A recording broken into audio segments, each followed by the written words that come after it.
जीतने वाले कोई अलग काम नहीं करते, जीतने वाले कोई अलग काम नहीं करते, वे हर काम अलग ढंग से करते हैं, वे हर काम अलग ढंग से करते हैं। सफलता का मतलब सिर्फ असफल होना नहीं है, बल्कि सफलता का मतलब सिर्फ असफल होना नहीं है, बल्कि सफलता का सही अर्थ है असली मकसद को पाना।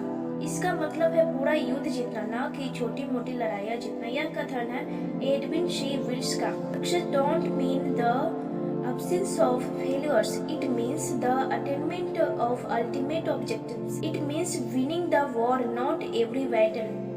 आप ऐसे लोगों से मिले ही होंगे जो अपनी जिंदगी बेमकसद चार रहे हैं। ऐसे लोग किस्मत के रास्ते से जो भी मिलता है उसे ही कबूल कर लेते हैं। चंद लोग ही होते हैं जिन्हें कामयाबी तुक्के से मिल जाती है, पर ज्यादातर लोग तो नाखुशी और हताशा में ही जिंदगी गुजार देते हैं। यह किताब ऐसे लोगों के लिए नहीं है जिनमें कामयाबी हासिल करने के लिए न तो पक्का इरादा है, न ही इसके लिए वे वक्त निकालते हैं, और न ही कामयाब होने के लिए कोशिश करते हैं। सीधी सी बात है कि आप इस किताब को पढ़ रहे हैं, जिससे जाहिर होता है कि आप अपनी जिंदगी को और भी बेहतर और खुशहाल बनाना चाहते हैं।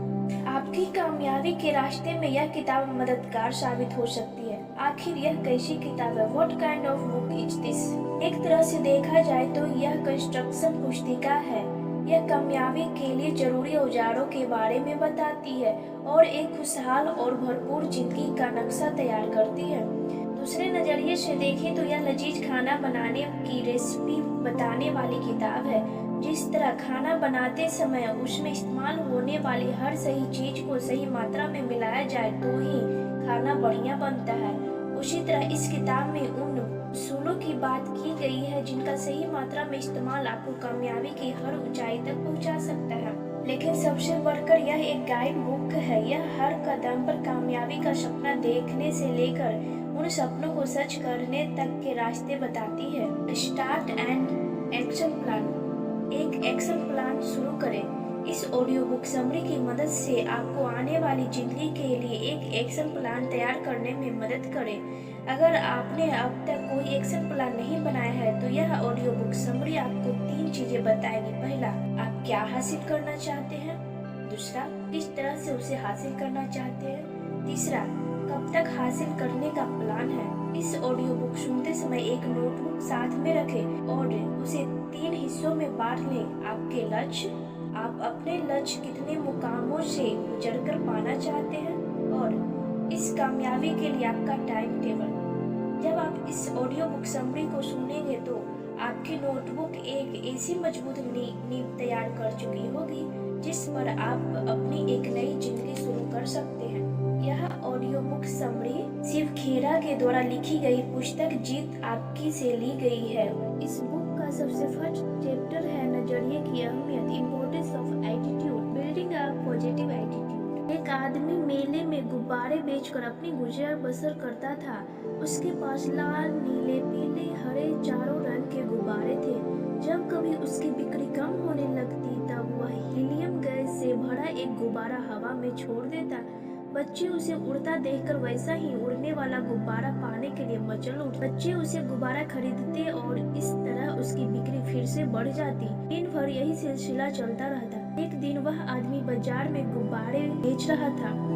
अचानक उसे महसूस हुआ कि पीछे से कोई उसका कुर्ता पकड़कर खींच रहा है। उसने पीछे मुड़कर देखा तो एक छोटे से बच्चे को खड़ा पाया। उस बच्चे ने गुब्बारे वाले से पूछा, अगर आप काला गुब्बारे छोड़ेंगे तो क्या वह भी उड़ेगा?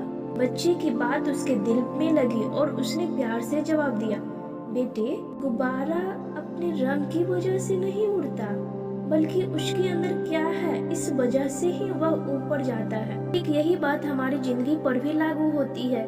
कीमती वह चीज है जो हमारे अंदर है, और वह चीज जो हमें ऊपर की ओर ले जाती है वह हमारा एटीट्यूड है, यानी कि नजरिया है। क्या आपको कभी ताज्जुब हुआ है कि कुछ व्यक्ति, कंपनियां या देश दूसरे के मुकाबले ज्यादा कामयाब क्यों होते हैं? यह कोई राज नहीं है। ऐसे लोगों के सोचने और काम करने का तरीका ज्यादा असरदार होता है। ये लोग सीख चुके हैं कि अपने से कीमती संसाधनों यानी लोगों में पूंजी लगाकर काम को असरदार कैसे बनाया जाए। यह लोग ही उनकी सबसे बड़ी पूंजी है। मेरा यकीन है कि किसी संस्थान या देश की कामयाबी उसके लोगों की खूबियों पर निर्भर करती है। मैंने दुनिया भर बड़ी कंपनियों के बड़े अफसरों से बात की है और उनसे एक सवाल पूछा है, अगर आपके हाथ में जादू की छड़ी हो और एक चीज बदलनी हो तो आपको अपने काम में बेहतरी और लाभ दिलाए, तो वह क्या चीज है? सबका जवाब एक जैसा था। सब ने कहा कि अगर लोगों का नजरिया बेहतर हो, काम करने की ख्वाहिश से बड़ा रहे तो वे मिलजुल कर काम करेंगे। इससे नुकसान कम होगा, वफादारी बढ़ेगी और आमतौर पर कंपनी में लगन से काम करने का एक माहौल बन जाएगा। हार्वर्ड यूनिवर्सिटी के विलियम जेम्स का कहना है, मेरी पीढ़ी की सबसे बड़ी खोज यह है कि इंसान अपने नजरिए में बदलाव लाकर अपनी जिंदगी को बेहतर बना सकता है। तजुर्बे से पता चलता है कि किसी भी व्यवसाय का सबसे जरूरी और कीमती संसाधन इंसान होता है। इसकी अहमियत तो पूंजी और मशीनों से भी ज्यादा होती है, पर बदकिस्मती से यह सबसे ज्यादा व्यर्थ या बेकार चला जाता है। आदमी ही आपकी सबसे बड़ी पूंजी या सबसे बड़ा बोझ हो सकते हैं। खूबियों से भरे लोग, TQP यानी कि टोटल क्वालिटी पीपल, बहुत सारे ट्रेनिंग प्रोग्राम जैसे कस्टमर सर्विस, सेलिंग स्किल्स और स्ट्रेटेजिक प्लानिंग के बाद मैं इस नतीजे पर पहुंचा हूं कि इन सारे बड़े प्रोग्राम के सामने एक ही चुनौती है, ये प्रोग्राम तब तक कामयाब नहीं होते जब तक इनकी सही बुनियाद न हो, और इनकी सही बुनियाद है TQP। यह TQP क्या है? इसका मतलब क्या है? टोटल क्वालिटी पीपल यानी वे लोग जो अच्छे चरित्र वाले, ईमानदार, नैतिक मूल्यों और पॉजिटिव नजरिए वाले होते हैं। मुझे गलत न समझे, आपको दूसरे सारे प्रोग्रामों की जरूरत है, मगर वे तभी सफल होंगे जब आपकी नींव सही होगी, और यह नींव है TQP। एक उदाहरण के तौर पर कुछ ग्राहक सेवा प्रोग्रामों में भागीदारों की मेहरबानी और शुक्रिया जैसे लफ्जों का इस्तेमाल करने के साथ ही खरीदारों के सामने मुस्कुराने और हाथ मिलाने की बात सिखाई जाती है। लेकिन झूठी मुस्कान व्यक्ति का साथ कब तक देगी अगर उसके दिल में सेवा करने की जज्बा ही न हो?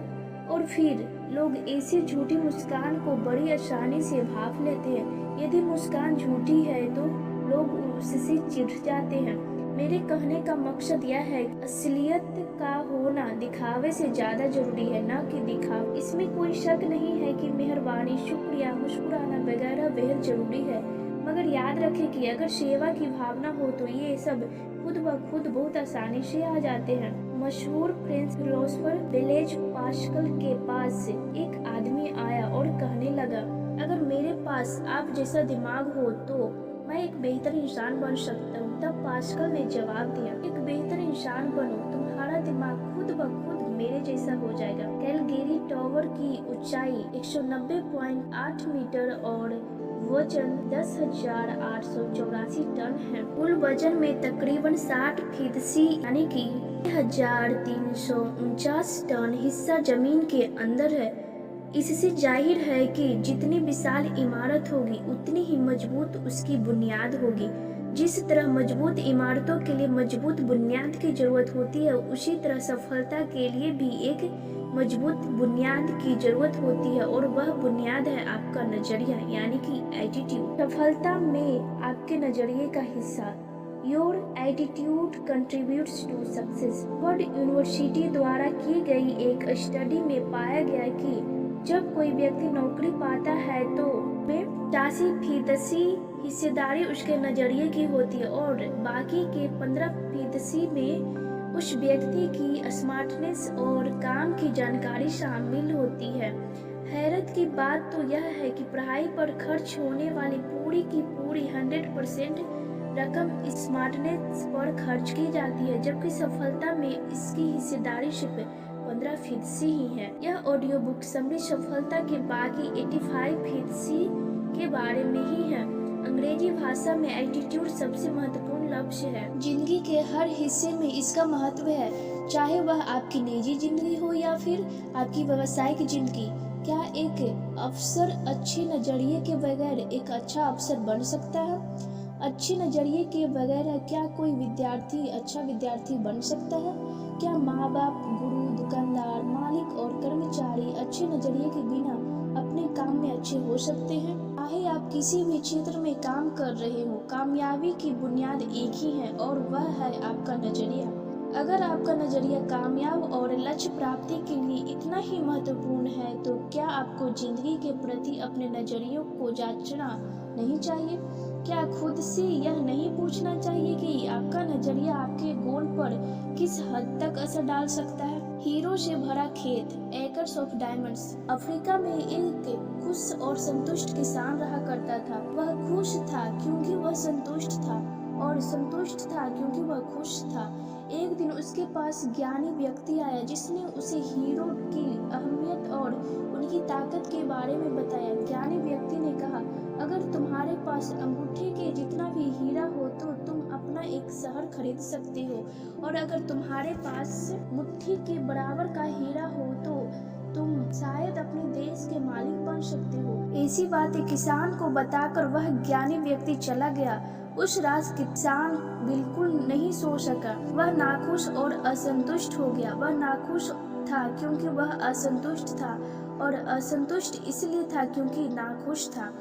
अगले दिन सुबह अपनी खेतों को बेचने का बंदोबस्त किया और अपने घर वालों की देखभाल का इंतजाम करके वह हीरो की खोज में निकल पड़ा। पूरे अफ्रीका में वह घूमता रहा लेकिन कुछ न मिला। सारे यूरोप का चक्कर लगाने के बाद भी उसकी खोज पूरी न हुई। जब वह स्पेन पहुंचा तब तक वह भावनात्मक, शारीरिक और आर्थिक कमी से बिल्कुल टूट चुका था। उसकी हिम्मत इतनी ज्यादा टूट गई थी कि उसने बार्सिलोना नदी में कूदकर खुदकुशी कर ली। उधर जिस व्यक्ति ने उसके खेत खरीदे थे, एक बार जब वह खेतों से गुजरने वाली एक नहर से अपने ऊँटों को पानी पिला रहा था तो नहर के दूसरे किनारे पर सूरज की रोशनी जैसे ही एक पत्थर पर पड़ी तो इंद्रधनुष की तरह 7 रंग जगमगा उठे। उस व्यक्ति ने सोचा कि यह पत्थर बैठक में सजाने के काम आएगा और वह उसे उठाकर घर ले आया और बैठक में सजा दिया। उसी दोपहर वह ज्ञानी व्यक्ति फिर वहां आया। उसकी नजर जगमगाते पत्थर पर पड़ी तो उसने पूछा कि क्या हाफिज वापस आ गया? नए मालिक ने जवाब दिया, नहीं, लेकिन आप ऐसा क्यों पूछ रहे हो? तब ज्ञानी व्यक्ति ने जवाब दिया, वह सामने रखा पत्थर हीरा है, मैं देखते ही पहचान जाता हूँ। नए मालिक ने फिर कहा, नहीं, वह सिर्फ एक पत्थर है, मैंने उसे नहर के पास से उठाया है। चलिए मैं आपको दिखाता हूँ, वहाँ ऐसे बहुत सारे पत्थर पड़े हुए हैं। वे दोनों गए और पत्थरों के कुछ नमूने उठा लाए और जांच के लिए भेज दिए। सचमुच वे पत्थर हीरे ही थे। उन्होंने पाया कि उस खेत में दूर दूर तक हीरे दबे हुए थे। इस कहानी से क्या सबक मिलता है? इस कहानी से हमें 5 सबक मिलते हैं। जब हमारा नजरिया सही हो तब हमें एहसास होता है कि हम सब हीरो की खानों पर चल रहे हैं जो अक्सर हमारे पैरों के नीचे होते हैं। हमें इसके लिए कहीं जाने की जरूरत नहीं है, जरूरत है तो सिर्फ इसे पहचानने की। दूसरी ओर घास हमेशा हरी दिखती है। तीसरा, जैसे हम ये सोचते हैं कि दूसरे का स्थान हासिल करके हमें खुशी होगी, उसी तरह दूसरे भी यही सोचते हैं कि हमारा स्थान पाकर उन्हें भी खुशी मिलेगी। इसी ख्वाहिश को लेकर लोग अदला बदली को तैयार रहते हैं। चौथा, जब लोग मौके को पहचान नहीं पाते तो अवसर का खटखटाना उन्हें। पांचवा, एक मौका दोबारा नहीं खटखटाता। दूसरा मौका अच्छा या बुरा हो सकता है लेकिन वे नहीं होगा जो पहले था। इसीलिए सही फैसला सही समय पर करना बहुत अहमियत रखता है। डेविड और गोलियत की कहानी हम सभी जानते हैं। एक राक्षस था जो गांव के बच्चों को डराता, धमकाता और परेशान करता। एक दिन 17 साल का एक गडरिया अपने भाइयों से मिलने आया और पूछा कि तुम लोग राक्षस से क्यों नहीं लड़ते हो? भाई बेहद डरे हुए थे। उन्होंने जवाब दिया, क्या तुमने नहीं देखा कि वह इतना बड़ा है कि उसे मारा नहीं जा सकता है? तब डेविड ने जवाब दिया, नहीं, ऐसी बात नहीं है कि वह इतना बड़ा है कि उसे मार नहीं सकते, बल्कि वह इतना बड़ा है कि उसे मारो तो चूक नहीं सकता। बाकी सब इतिहास है। हम सभी जानते हैं कि क्या हुआ। डेविड ने गुल्लेल से ही राक्षस को मार डाला। राक्षस वही था लेकिन उसके बारे में डेविड का नजरिया अलग था। हमारा नजरिया इस बात को तय करता है कि हम हार को किस तरह देखते हैं। सकारात्मक सोच वालों के लिए हार सफलता की एक सीढ़ी हो सकती है, तो नकारात्मक सोच वालों के लिए यह रास्ते की बाधा हो सकती है। अच्छी ऑर्गेनाइजेशंस की पहचान तनख्वाहों और काम की हालत में नहीं मापी जाती, बल्कि उनकी पहचान तो एहसास, नजरिया और आपसी संबंधों में मापी जाती है। जब कर्मचारी कहते हैं मैं यह काम नहीं कर सकता, तो इस बात के दो मुमकिन मतलब हो सकते हैं। क्या वे यह कह रहे हैं कि उन्हें काम नहीं करना आता, या वे काम करना नहीं चाहते। अगर उन्हें यह काम करना नहीं आता, तब उन्हें ट्रेनिंग की जरूरत है। अगर वे यह कहते हैं कि वह काम करना नहीं चाहते, तो यह उनके नजरिए का मुद्दा हो सकता है, यानी वे परवाह नहीं करते, या यह उसूलों का मुद्दा हो सकता है, यानी वे सोचते हैं कि उन्हें ऐसा नहीं करना चाहिए। संपूर्णता का रास्ता यानी कि होलिस्टिक अप्रोच। मैं संपूर्णता की सोच में यकीन करता हूँ। हम सिर्फ एक हाथ या पैर नहीं हैं, बल्कि पूरे एक इंसान है। पूरा आदमी काम पर जाता है और वही पूरा आदमी लौटकर घर आता है। हम घर की परेशानियां और मुश्किलें दफ्तर में और दफ्तर की मुश्किलें घर में ले आते हैं। जब हम घर की मुश्किलें दफ्तर में ले जाते हैं, तब क्या होता है? हमारा स्ट्रेस बढ़ जाता है और काम की क्षमता कम हो जाती है। उसी तरह दफ्तर और समाज की मुश्किलों का असर हमारी जिंदगी के हर पहलू पर पड़ता है। इनमें से किसी एक मुद्दे पर जिम्मेदारी के साथ एक समझदार व्यक्ति के रूप में सोच विचार करें। इसे पारिवारिक जिंदगी या अपने काम या अपनी सरकार या अपनी दुनिया पर लागू करके देखें। यह सही, साफ और ठोस बात लगेगी। हमारा नजरिया तय करने वाले कारक, factors that determine our attitude. क्या हम नजरिया लेकर पैदा होते हैं या यह उम्र के साथ विकसित होता है? वे कौन से कारक हैं जो हमारा नजरिया बनाते हैं? अगर अपने माहौल की वजह से जिंदगी के प्रति आपका नजरिया नेगेटिव है, तो क्या आप इसे बदल सकते हैं? हमारे नजरिए का ज्यादातर हिस्सा हमारी कच्ची उम्र के दौरान ही होता है। मुख्य रूप से ये 3 कारक हमारे नजरिए को तय करते हैं। पहला एनवायरनमेंट, दूसरा एक्सपीरियंस, तीसरा एजुकेशन। इन्हें हम नजरिए की 3 E's कह सकते हैं। आइए अब अलग अलग इन तीनों पर नजर डालें। पहला एनवायरनमेंट। एनवायरनमेंट नीचे लिखी गई बातों से बनता है। होम, सकारात्मक या नकारात्मक असर। स्कूल, साथियों का दबाव। दफ्तर, मदद करने वाला या ज्यादा मीन मेख निकालने वाला या आलोचक सुपरवाइजर। मीडिया, टेलीविजन, अखबार, मैगजीन, रेडियो, फिल्में। सांसारिक पृष्ठभूमि, धार्मिक पृष्ठभूमि, traditional and beliefs, social environment, political. ये सारे माहौल मिलकर एक तहजीब बनाते हैं। चाहे घर हो या दफ्तर हो या देश हो, हर किसी की अपनी तहजीब होती है। क्या आपने कभी इस बात पर गौर किया है कि जब आप किसी दुकान पर जाते हैं, वहाँ का सेल्समैन अदब वाला होता है और वहाँ का सुपरवाइजर और मैनेजर और मालिक भी अदब वाले होते हैं, लेकिन जब आप दूसरी दुकान पर जाते हैं तो पाते हैं कि वहाँ हर कोई बड़ा रूखा और बदतमीज है। किसी के घर जाते हैं तो वहाँ बच्चों और उनके माँ बाप सभी को अच्छा व्यवहार वाला, तमीज वाला और ख्याल रखने वाला पाते हैं। जब आप दूसरे के घर में जाते हैं तो वहाँ के लोगों को आपस में कुत्ते बिल्लियों की तरह लड़ते झगड़ते ही पाते हैं। जिस देश की सरकार और राजनीतिक माहौल में ईमानदारी होती है, वहाँ के लोग भी आमतौर पर ईमानदार, मददगार और कानून का पालन करने वाले होते हैं। इसका उल्टा भी उतना ही सच है। जिस तरह बेईमान और भ्रष्ट माहौल में एक ईमानदार आदमी का जीना मुश्किल हो जाता है, उसी तरह ईमानदारी से भरे माहौल में बेईमान व्यक्ति को मुश्किल होती है। अच्छे माहौल में मामूली कर्मचारी की भी काम करने की शक्ति बढ़ जाती है, जबकि घटिया माहौल में अच्छा काम करने वाले की कार्य क्षमता गिर जाती है। किसी भी जगह तहजीब ऊपर से नीचे आती है, नीचे से ऊपर कभी नहीं। हमें पीछे मुड़कर देखना चाहिए कि हमने अपने लिए और अपने आसपास के लोगों के लिए कैसा माहौल बनाया है। घटिया माहौल में अच्छे व्यवहार की उम्मीद करना भी मुश्किल है। जहाँ कानून का ना होना ही कानून बन जाता हो, वहाँ ईमानदार नागरिक भी चोर, उचक्के और बेईमान हो जाते हैं। क्या यही वह समय नहीं है जब हमें जानना और परखना चाहिए कि हम किस माहौल में हैं? या हमने अपने लिए और दूसरों के लिए कैसा माहौल बनाया है। एक्सपीरियंस, जिंदगी में लोगों से और हालात से जैसा हमारा अनुभव होता है उसी के अनुसार हमारा व्यवहार बदलता जाता है। अगर किसी व्यक्ति के साथ हमारा अनुभव अच्छा होता है तो उसके प्रति हमारा नजरिया भी अच्छा होता है। इसका उल्टा भी उतना ही सच है। तीसरा, एजुकेशन। मैं सिर्फ अक्षर के ज्ञान या डिग्री की बात नहीं कर रहा हूँ, बल्कि फॉर्मल और इनफॉर्मल दोनों तरह की शिक्षा की बात कर रहा हूँ। जब ज्ञान को योजनाबद्ध तरीके से इस्तेमाल किया जाता है तो वह बुद्धिमत्ता में बदल जाता है और कामयाबी की एक तरह से पक्की हो जाती है। मैं शिक्षा की बात एक विस्तृत अर्थ में कर रहा हूँ। इसमें शिक्षक यानी शिक्षा देने की बड़ी भूमिका बड़ी ही अहम होती है। शिक्षक का असर अनंत है, इसके असर की लहरें अनगिनत है। हम इंफॉर्मेशन के समुद्र में तो डूब रहे हैं, लेकिन सही ज्ञान और समझ के लिए तरस रहे हैं। शिक्षा तो ऐसी होनी चाहिए जो हमें न केवल रोजी रोटी कमाना सिखाए बल्कि हमें जीना भी सिखाए।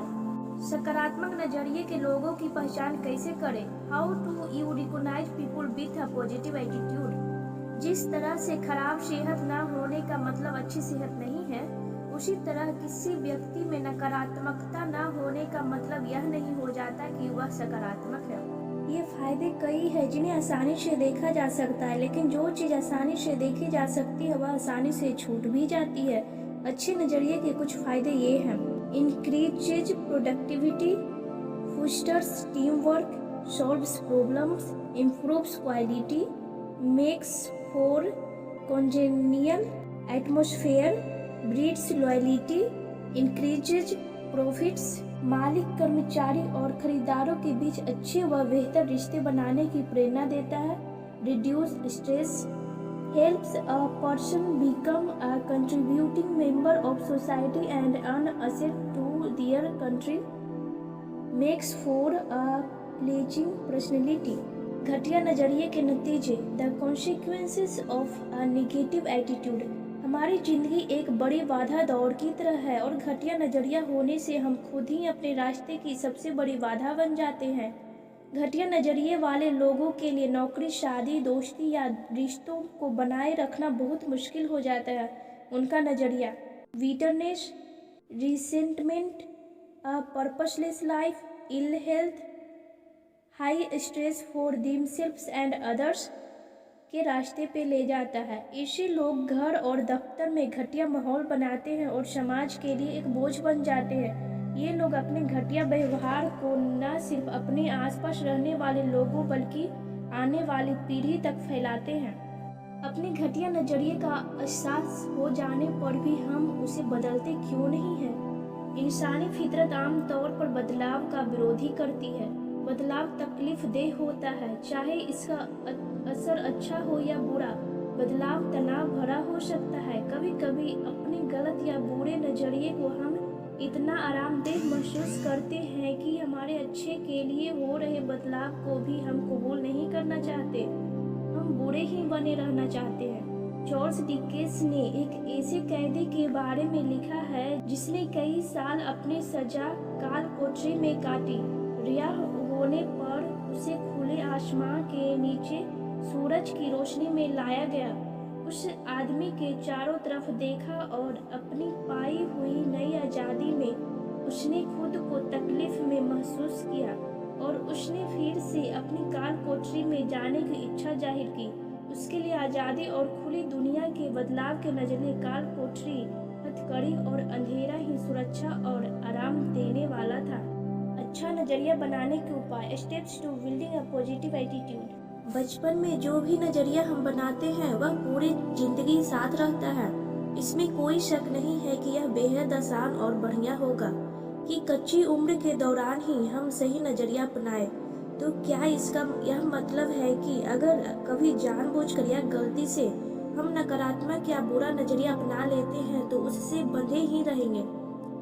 जाहिर है बिल्कुल नहीं।